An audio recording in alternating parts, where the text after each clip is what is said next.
evening and good to have you with us in this edition of the Urban Debate. Tonight we put the spotlight on economy. We are just a few days away from budget to be announced, the union budget, and this one is going to be the most crucial. After an unprecedented year, all eyes are on the government and the finance minister on what it is that they can deliver to really usher in a new era. An era where not just we fight COVID with a vaccine, but we also look to restart our economy and to take it in a new direction. But as hopeful as we are, we must also be realistic of how grim the situation is right now. For example, former RBI Governor Raghuram Rajan in this exclusive conversation that he's had with Times Network. Now, we spoke to him about a series of issues related to the economy and even the possible impact of a second wave of COVID or the UK variant on how it brings about uncertainty for our economy as well. And I'm going to play out an excerpt of that conversation for you. But before that, I want to tell you that of that conversation and basis a lot of other projections and statistics that we've got in the last few days, tonight I'm going to focus one more time on unemployment. It was one of our biggest issues before we went into the COVID year. We were already struggling with a high level of unemployment, a 40-year high that we had touched, remember, 1.5 years ago. And the lockdown just made things worse. Yes, there has been a bit of a turnaround. We aren't in as bad a shape as we were, say, 6 or 8 months ago. But realistically speaking, it's a long, tough road ahead. Raghuram Rajan says employment in the informal sector has been heavily impacted by the pandemic and that recovery is only likely by the fourth quarter of 2022. So it's essentially a year away. Listen. Pandemic has much greater effect on the informal sector, the small and medium enterprises, the ones that don't have deep resources. And the question is how much has both the lockdown as well as the social distancing measures after that affected these enterprises? Certainly, when you look at formal employment, it's down significantly. But informal employment is probably down much more. And guesstimates are, maybe 18 million people are unemployed right now relative to what they were before the pandemic hit. So I think I'm in your camp that we will see a strong wave of growth. I mean, any country has to grow after being down, 25% of GDP. We will see a rebound.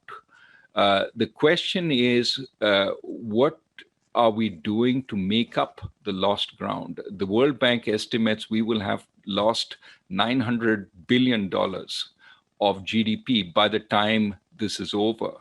Now, I don't know how good those estimates are, but that is 1/3 of GDP.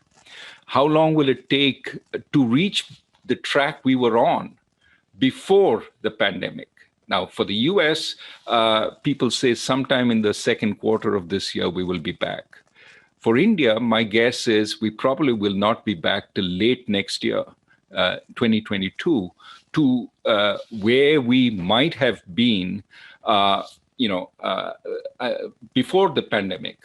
And of course, then to make up the ground that we lost, because we were growing at 4-5% before then. So that's a line which is going up, and we need to go back to that line. It will take a little longer. So my sense is we go back to status quo ante sometime, late this year or early next year, and then we make up further lost ground over the course. He also raised multiple issues. Some of them you heard, that the employment in the informal sector has been hit heavily, 80 million jobs lost. Doesn't expect a full recovery before the fourth quarter of 2022, that we need to ensure recovery, but jobs for millions.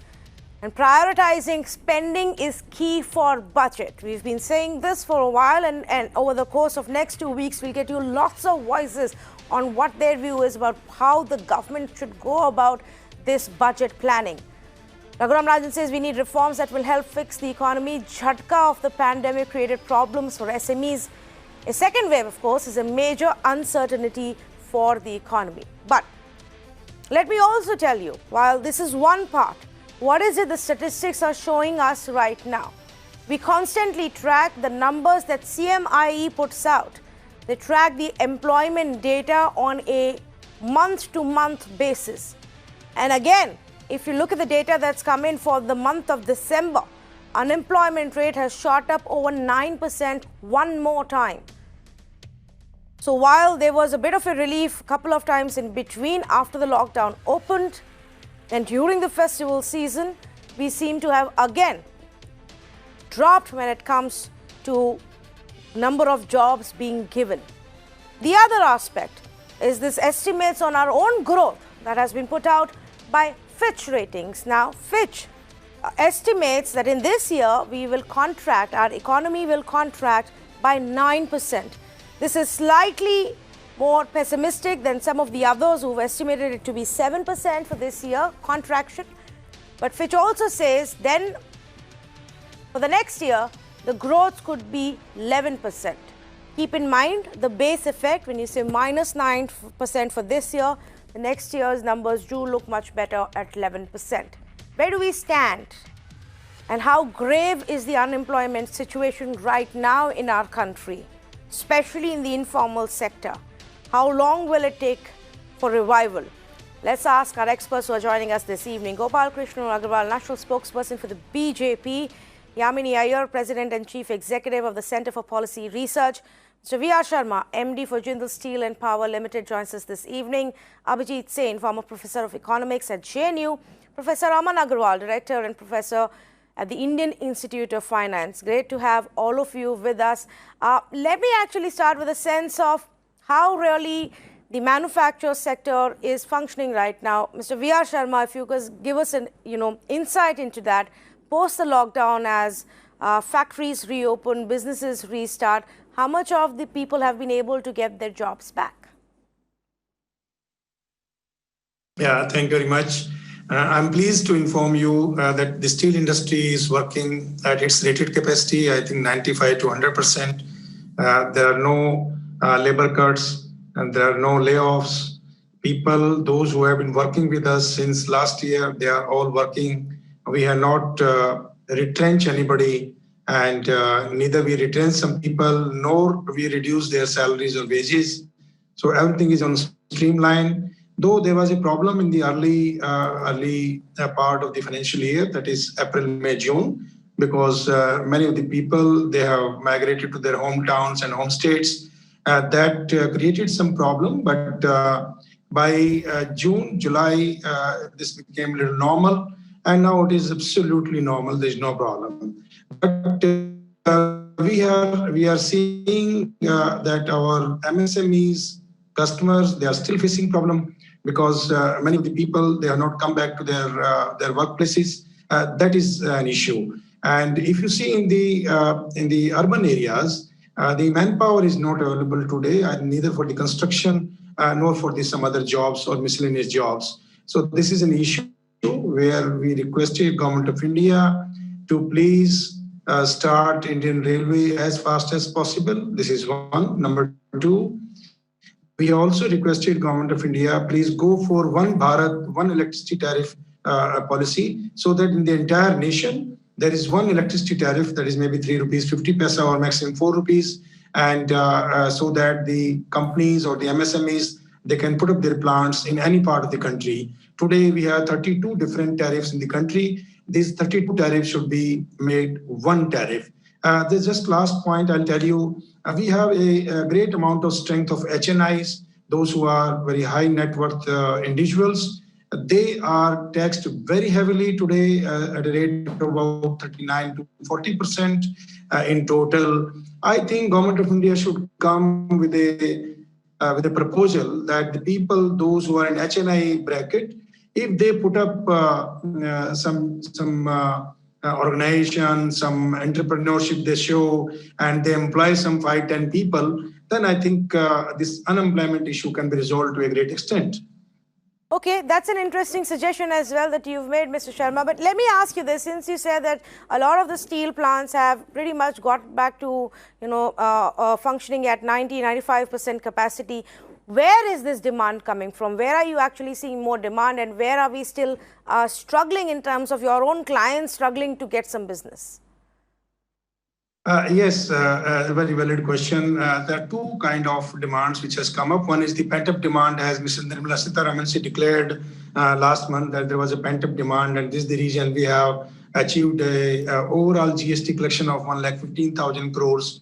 This is one region. The other region is the infrastructure projects have been launched very well, and the steel is going to all of these infrastructure projects. The third reason for the huge demand is because of the lockdown situation and because of the COVID, internationally the steel mills were down and they were running at a level about 35 to 40%. And today China has already taken a V-shaped recovery. They used to consume about 80 to 90 million tons per month. Now they are consuming about 100 or 105 million tons per month. So that demand has created a vacuum. The countries, those who are importing steel from China, they are now banking upon the countries like India, Iran, and Russia. So since Iran is under sanctions, so not many countries, they do business with Iran. So, because of the weather conditions and because of the port constraints, Russia is also a second priority. So India has become a very hot spot to buy steel by all of the international players. So this has driven the demand phenomenally, and that's the reason the Indian steel industry is doing extremely well. Okay, let me bring in other views as well. And Yamini Iyer, I'll start with you. In terms of various kinds of data that we are picking up to put a consolidated picture together, what's your own sense as far as unemployment crisis is concerned? It was a huge challenge before we went into this unprecedented year. Now, how much worse are we now? You see, the unemployment today in the Mr. country... Sharma, I'll just take that question across to Yamini Iyer and I'll come back to you. Yes. Okay, thank you. Thanks. I think the unemployment challenge is the gravest challenge that the Indian economy confronts. As you rightly said, unemployment was already at a significant low going into the pandemic, and even after the lockdown. Currently, we are at a point where economic activity has more or less reached pre-pandemic levels. Mobility data seems to suggest that, yet employment levels have not. We saw we saw an increase right after the lockdown, but as the data you showed from CMI points out, the unemployment rate has not yet even reached pre-pandemic levels. This is a very, very serious concern. India had always confronted the challenge of an economic growth model that tended towards growth over employment, opening itself up to deep inequality. And I think that the widening of inequality consequent to the pandemic is going to be the most significant fallout of the pandemic that the Indian economy has to confront head on. If you dive into the unemployment data, I think one of the really important and worrying signs on the informal sector, and some of CMI's first wave data shows this in sharp relief, is the extent to which even within the informal economy, you see a shift in labor market trends away from employment to self-employment. A significantly larger number of informal workers classifying themselves as self-employed, which gives you an indicator of how much economic recovery is taking place absent job recovery.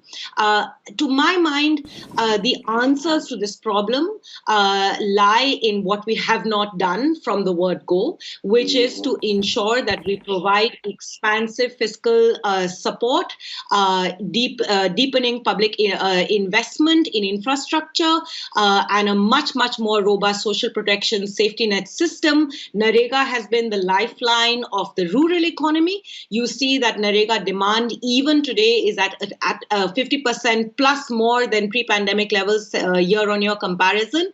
There is an urgent need to look into this in the urban context as well, and I think that's what this budget should really focus on. If we don't address the employment challenge, any kind of recovery in terms of GDP is not going to resolve the deep crisis that India confronts. Okay, it's an interesting point that you made about a lot of people who would have lost jobs in the informal sector now going in the self-employment kind of a category. Yes, would that necessarily be a bad thing as long as they're able to earn a livelihood? So the most Indians earn for subsistence. Yes. The option of not earning or falling out of the job market doesn't exist. When sources of employment of casual wage labor, wage work do not exist, then they tend towards self-employment. It's subsistence. It's usually it is a family or family-based activity, perhaps at most one employed, and income levels are extremely low. So no, in fact, this is a very deep sign of serious concern. It certainly does not mean that all of India is suddenly becoming large-scale entrepreneurs. So it needs to be understood from the point of view of what self-employment means in the real economy in India.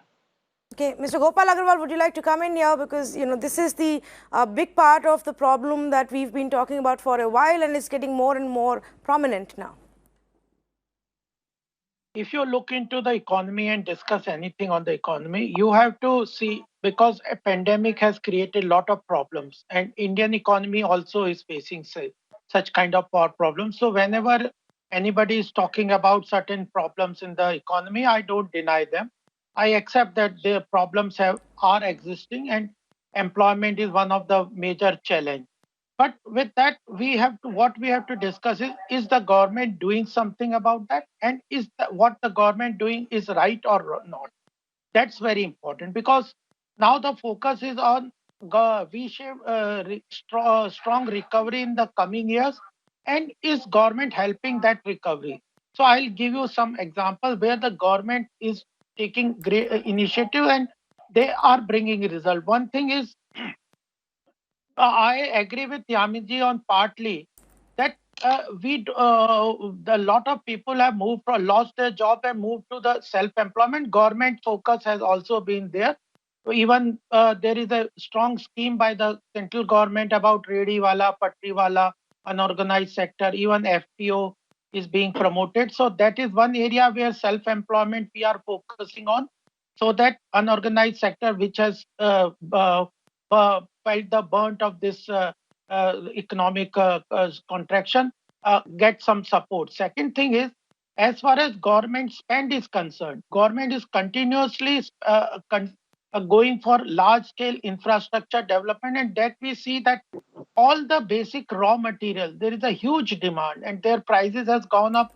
We have even got concern from the manufacturing sector that basic raw material, steel, cement, plastic, copper, aluminium, all prices have gone almost 20 to 30%. So what the concern for the government now is to control that price. Nitin Gadkari ji has also told this, and I have also been talking that one of the important concern is bringing this price down so that the manufacturing gets out of the problem that they are facing because of rise. So this is because of rising price from the investment. That is one healthy sign. Third point that I would like to mention here is about Amit Shah ji told about the coal, which can be one of the important generator for the economic growth. Fourth, that I would like about yesterday, government has gone out for opening up the defense sector for the manufacturing. That is important. That government has taken care that 100 items for the defense manufacturing will be specifically reserved for the small scale manufacturing sector. And another point that I would like to, you must have all heard that this railway corridor, freight corridor, they are doing wonderful. The cost where we are focusing is bring down the cost of logistics, cost of transportation. So our focus on infrastructure, rail freight, roadways, waterways, etc. We target to bring down the logistic cost to almost 40%. So our industries become competitive. That is another area that I would like to say. And if you look into the 3 months data for this PMI data, it is more than 50%. It shows that there is expansion in the manufacturing activity. And this budget, we are very carefully looking into the particular sectors that those are feeling strong the difficulty that the government will help. And now we from 16th we will we are happy that we will be having vaccination mega vaccination program, and you see that is being shown in the stock market result. I don't consider stock market as the only barometer, but it is one of the important. Yes, please don't. And let's not really consider the stock market as a barometer no, of, I'm not taking one factor. Anything great which may be happening out on our economy front, because it's an all-time high while our economy is still contracting. So, but I take the other points that you've made. That shows that there is a confidence of investors in the no, economy. Sir, Mr. Gopal Agarwal, you and I on another day can have a very detailed conversation about the factors at play when it comes to trading and money making in the stock markets. There is no only single factor link with the economy there. Don't pick up one factor and then say because this factor you do not agree, therefore all other factors, even logistic cost, steel demand, moving. I'm not saying that. So let's pick up a few of the other points that you made. Efforts that are being made to make life easier, to make it cheaper for the for corporates to set up new plants, to grow their businesses, to reduce the logistics costs. Let's pick up those points. We are committed but to on the other side, reform also. Yes, okay. But on the other side, and this is where, you know, I always ask this question, that what's the point if we start investing money in setting up these plants? Will it help if people aren't buying and if there is no demand in the market for any of it? How do you fix that problem? Mr. Abhijit Sen, good evening to you. If you should see the growth of e-commerce, Tanviji, there is a huge market through the e-commerce. FMCG is performing very well. Yes, because the malls are empty, Mr. Gopal Agarwal. Because the malls are empty. Maruti and the Hyundai, they are 3 So you are saying everything is fine with the consumer demand? Is that what you're saying? No, we are getting back. Economy is moving in the right direction. Okay, sure, of course. We are doing good and we will definitely grow in the next year. Yes, yes. Okay, Mr. Abhijit Sen, your view on this, how much of focus needs to be on creation of demand as we also look at the supply part of it? Well, almost 100%. Let's put it this way. I think we've reached the stage in the pandemic cycle where the supply side restrictions coming from a lockdown are totally off. And given that, the only way in which you have a rebound is not by further relaxation on that particular aspect of the supply side, but on demand. Now, demand has been our problem for some time. Investment demand has been going down for the last 3 years, and somewhat more, and consumer demand has plummeted over the pandemic period, which is not unexpected. And the only thing which is holding it up is government demand to a large extent.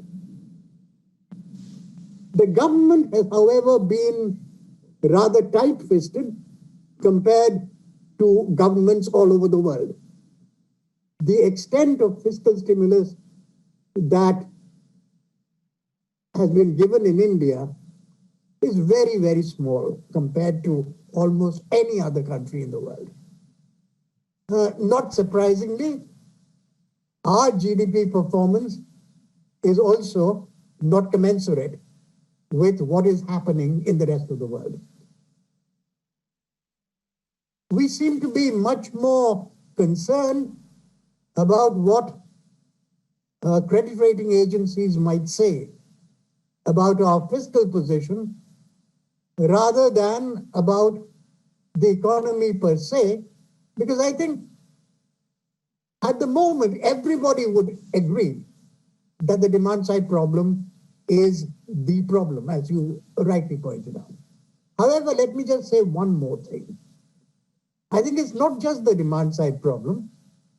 It is the way the demand side problem is also being filtered by the structure of the economy. There has been some discussion just now about the MSME sector. Now, normally what happens is that when the corporate sector is not doing very well, the MSME sectors actually lead the way out. And the corporate sector takes over as the economy gets going. The MSME sector is usually, and I'm saying in normal times, look at the last 20 or 30 years, they are quicker to move, provided, of course, they can move. Unfortunately, the MSME sector has been battered and battered and battered. It started with demonetization, it happened with the GST, and then it happened with the pandemic. There are many, many units which will never recover, unfortunately. The whole good thing about the MSME sector used to be, I'm not talking about self-employed, I'm talking about small firms which employ 5, 10, 15 people. And those firms are now seeing not just a mortality rate, but what is worse is recovery rates are very, very poor. Now, what that means, of course, is that the employment effects of any recovery are filtering into the economy very slowly. And if the employment effect filters in very slowly, any recovery is really then what? It's essentially profits of one kind or the other. And profits of one kind or the other will not be spent as quickly as consumption, say, of wage workers who've been out of work. If you put a wage worker back to work, that guy is going to spend most of the additional money. If you give the money to a corporate sector, which is seeing investment demand stay low, the guy will ramp up production, but might not do much investment, in which case your demand is zilch. Correct. And that's where I see the real problem with this economy. And because of the reluctance of the government so far to have actually opened its fiscal weapons and fired them, I think this is going to be a long haul. It's not going to be V-shaped. Some parts of it will be V-shaped in terms of production. But as far as employment goes, and as far as the underlying structure of the Indian economy goes, it's going to take 2 years at least. So in the first half, we've largely spoken about the state of economy and especially on on the large scale manufacturing and the informal sector. I also want to talk about the organized sector and what's happened there, the way the companies have actually realigned themselves this year, and if there is going to be a long-term impact of that. Before that, Mr. Gopal Agarwal wanted to make a point. Go ahead, please. One thing, everybody is talking about employment and focus of the government on employment. I just want to say that employment focus will come from manufacturing and agriculture sector. They are the two areas which can create lot of employment. If the government focus is on increasing manufacturing sector and government focus is on creating investment into the agriculture sector through value addition, food processing industries, etc., then only employment comes. So ultimately, if our focus is on agriculture and manufacturing, our focus is on employment on every aspect. I just want to say. Okay, let's talk about the other aspect. And Mr. Sharma, we've seen in this year gone by, if you look at most of the corporates and the way they've performed, a lot of their survival and protecting their books has come from cost cutting, has come from realigning the way business is done, which is also obviously in a large sense meant that we find easier, simpler, cheaper ways to do the same business, sometimes at the cost of letting go of people. Will that also have a long-term impact? Why would any company now want to go to an earlier design where you need more people to put the same kind of output? Yes, you're right. In some of the sectors, people feel that the cost cutting is a very vital area. And when it is a cost cutting, people, they go for reducing the manpower. But in steel industry, it is reverse. Whenever we feel that there is a pressure, then we want to ramp up the production if the market is supporting. So in our case, in the steel industry, it is a little different. And as you know, today the steel is in short supply, and the demand has already outstripped or outperformed the production. That's why each and every steel industry today is working as to how to increase production. And we were at a level of about 75 to 80% during lockdown period. And some of the companies, they were running at 45 to 50%. And during the Q2, that is June, July, August, we reached to a level of about 90 or 92%. And Q3, that is October, November, December, we reached to about 98 or 100%. The entire industry average, if you see, then the entire steel industry, major 5 steel plants in the country, they are at a level of about 95 or 96%. So here we are not discussing the cost cutting at the cost of reducing manpower. Rather, we are employing more manpower now so that we can ramp up the production further. The country needs at least 120 million ton steel. And this year, our production will be only 90 million ton. So there will be net shortfall about 30 million ton. And this is what we have been discussing with the government. We have been discussing with the mining ministry that the iron ore should be made available, coal should be made available, so that we can generate more employment. And most of the steel plant people, they are looking for the brownfield project expansions. Here we have requested Madam Nirmala Sitharaman, Finance Minister, that she has given the tax benefits to the new industries, those who are going to install new plants, and from 25% to 15% will be corporate tax. This is where we are requesting them, please don't isolate the brownfield projects.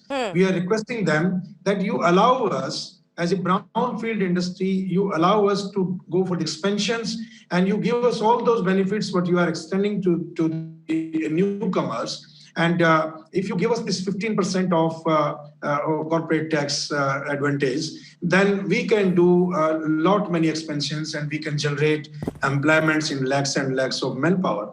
And the moment the industry like steel, it is a core sector industry, steel or cement, they work, then a lot of MSMEs or a lot of downstream industry, they get their business, and many people get the employment. So 2 takeaways from here.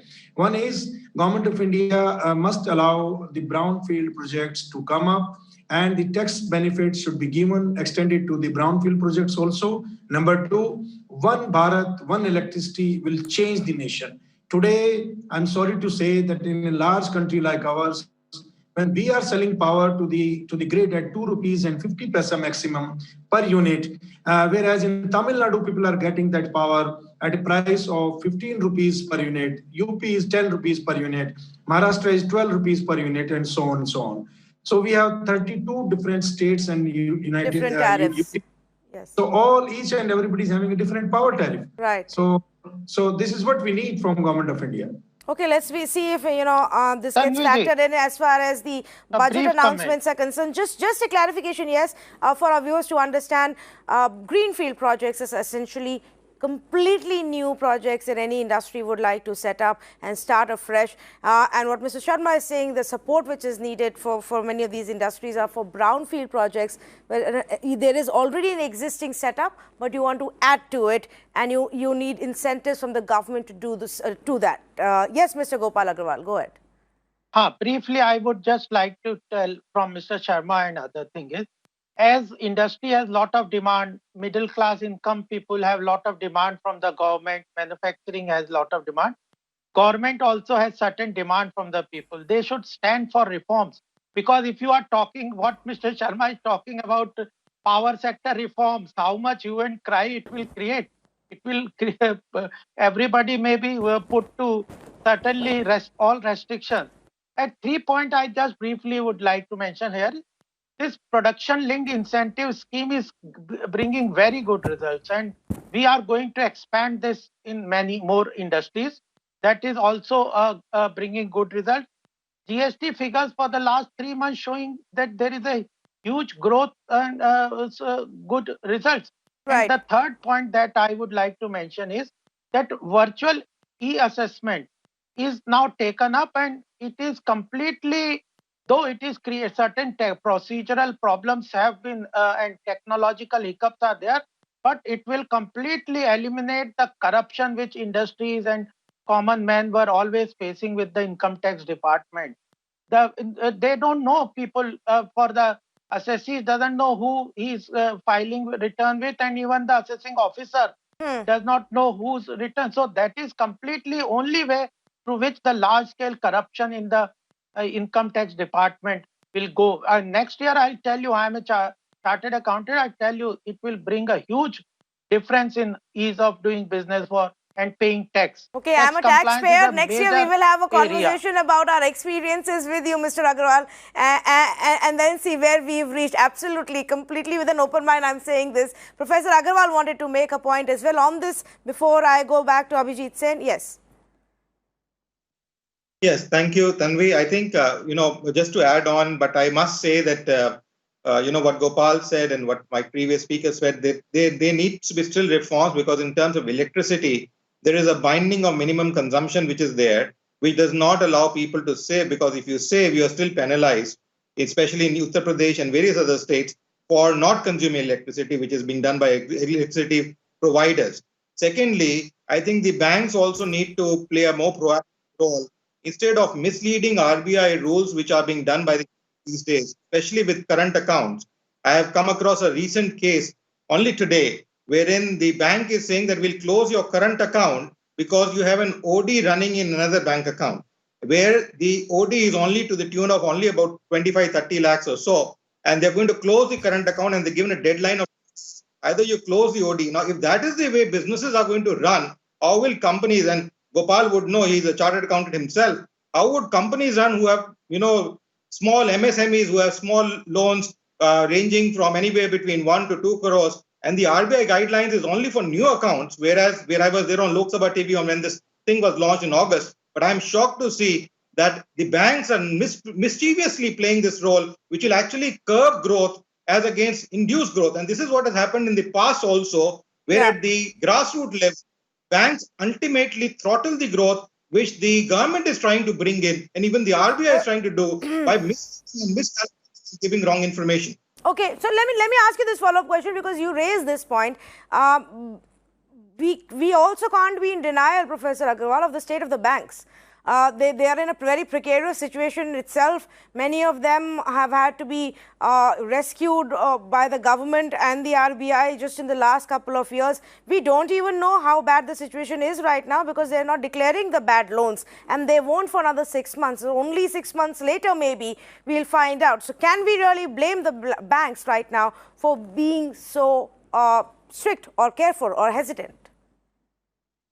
No, it is, Tanvi, please understand. I appreciate what you're saying, but that is not in India only. That is across the globe, around the world, where this banking situation is erupting because of the COVID scenario, the kind of is coming up. But the issue here is, if you tell an account runner that I will not allow you to have a current account, which is functional, and you tell him that you close either your OD account or you close his current account, how are you trying to tell him that he should stop doing business, he should run out, he should close his accounts and then do the work? And this is something which is very critical. My colleague from the industry would understand this very well, that it is not easy to just go about closing accounts. I'm talking of a small organization which has only a loan of 30 lakhs against which they are given a collateral of over 1 crore to the bank. So there is no scare at all. And on the other hand, the bank officer comes up and says, you submit all these documents in 2 days, otherwise we are shutting down your current account, which is the operational account. Now, if you do that, the businesses will die.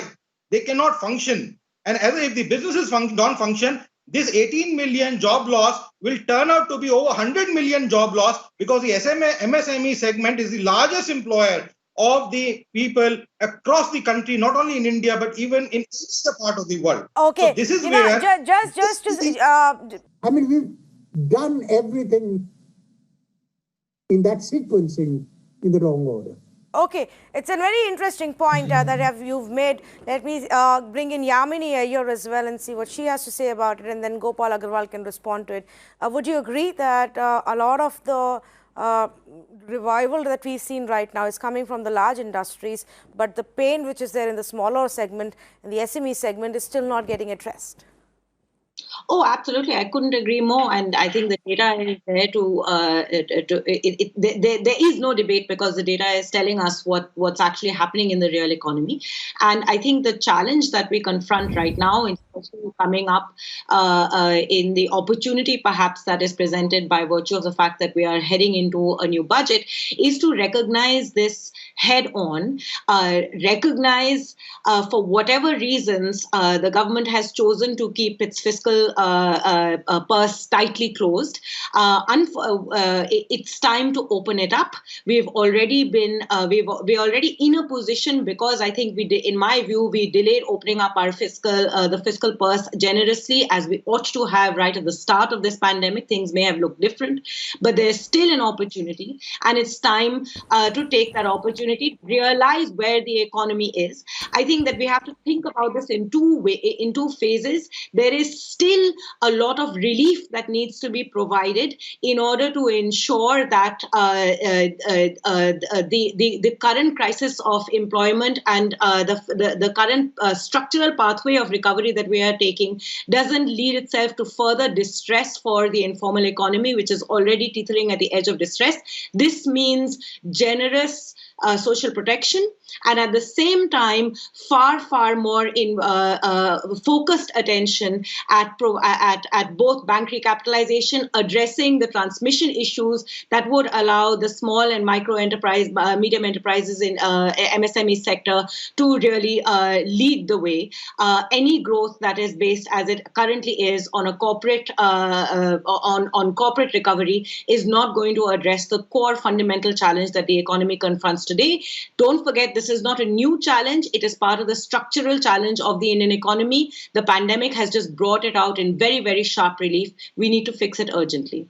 Mr. Gopal Agarwal, is there a sense within the party, at least, if not the government, that yes, for what many experts have been saying for 9 months, perhaps the government needs to put out more money, give a bigger stimulus, in actual terms of stimulus, and not the indirect ways that we've seen so far, and spend more money? We haven't even spent the money this year as much as we did last year. Tanvi, I would like to mention, taking cue from Mr. Sen also, that when there is a resource constraint, you put your money where it is money multiplier is higher.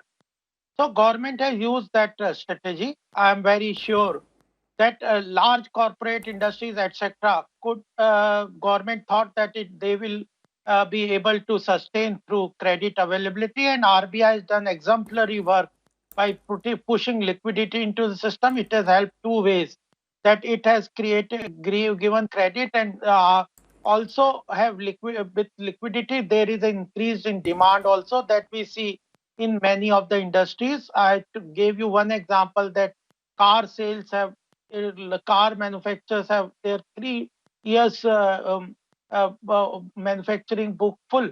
So one thing. Second thing is, the government has surely a constraint about resources. Our fiscal deficit is already almost crossing 6%. So that we should also keep in mind. Second thing is, the borrowing, which we wanted to, debt to GDP ratio, we wanted to keep it low, but still it is quite more than 87%.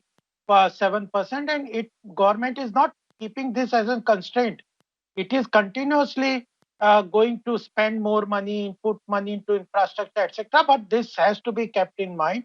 Another point that I also want to say that we are well aware that many of the unorganized sectors still need lot of hand-holding from the government. Unorganized sector has seen the largest pinch from this endemic, and we are surely going to help that unorganized sector. So unorganized sector is our focus. Middle class income, middle income group, neo middle class will also be a area where they may need more support from our budget side this time. But ultimately, if you look into the overall recovery path that the government has taken, we have pushed a lot of money, whichever into the lower middle class, where even Mr. Sen said that they will spend most of the money that they get, and therefore that pushing the money in the first and second tranche of Atmanirbhar Bharat into the rural economy has given a positive growth rate of in the agriculture sector, even when there is a large scale contraction of 3.5% in the agriculture sector. And money has been pushed, and therefore we have seen, though there is a difficult time for people in losing their job, but still with one ration, one nation, extending free rations, a lot of that, Mr. Agarwal, while I completely agree with you that the government did all of that and pulled out and pushed out and these many schemes. A lot of them were actually survival steps, then revival, and now we need to go to the next step, which is the revival part. But let me ask you this, because you said when the resources are constrained, you need to decide and choose where you put your resources. Former RBI Governor Raghuram Rajan in his interview also said that he is a little surprised that the government has not used this opportunity that you yourself were talking about, the stock markets, the highs that the stock market has touched, but you've not used this opportunity to sell some of your stakes, disinvest and bring in that money. Should you not be selling right now to get in that money and use it for infrastructure spending? Tanvi ji, I would like to mention here, I have said that in India, economic narration are not at all conducive to right decision by the government.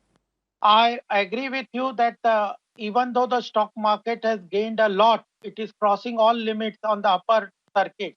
But the valuation to the public sector undertakings is abysmally low. Is it because of governance issues in the public sector undertaking, or the policy of disinvestment? There are complicated issues I can discuss in length, but one thing I'll tell you that PSU disinvestment can only take place when there is a large scale consensus in the public. Stock market doesn't absorb bad companies. If you want to sell Air India now, who is going to buy? So no, but when you set out with a target, and I'm not just talking about this year because this was unprecedented year, but even before that, when you set out your disinvestment targets, did you not know that this sentiment is not there? No, this endemic was not discounted, but definitely in the next year we are discussing a lot on the disinvestment policy. But one thing I would like to mention here before you stop me from talking about is about the Raghuram Rajan. He is a perennial critical of this current government since he lost his job. Then he talks about more, he's so much influenced by Rahul Gandhi politics that he forgets that he is economist and he should not selectively quote data. And that I don't agree, because you he's not the only former RBI governor who's been critical of your government. May I just point that out? Tanvi, his predecessors and his successors collectively, Mr. Gopal Agarwal. I don't need to sit here and defend any of them. 10 seconds. But I think it's unfair to really draw parallels with his thought process and Rahul Gandhi's, considering where all Raghuram Rajan has worked and contributed to. It would be a disservice. Completely out of time though. I thank you so much to all of our panelists. This is just the beginning of many conversations that we're going to have in the next 2 weeks or 3 weeks actually, in the run up to the budget and once the announcement is out. A lot of what Gopal Agarwal said today was extremely encouraging on at least the government being cognizant of where all the pain points are and where the government needs to do a lot more and what the expectations are about the budget announcements. But let's wait and watch how it proceeds. It's going to be tricky. Many demands, many wishes, because everybody's gone through a tough time in 2020 and so everybody's looking towards the government for some of the other kind of support. Resources are still constrained. Tax collections, while they have improved, are still not great. So the government will have to figure out smart ways of reviving this economy and supporting the industry at the right places for bringing us back on the growth path. And that also means jobs creation. Thank you so much for joining us on this conversation.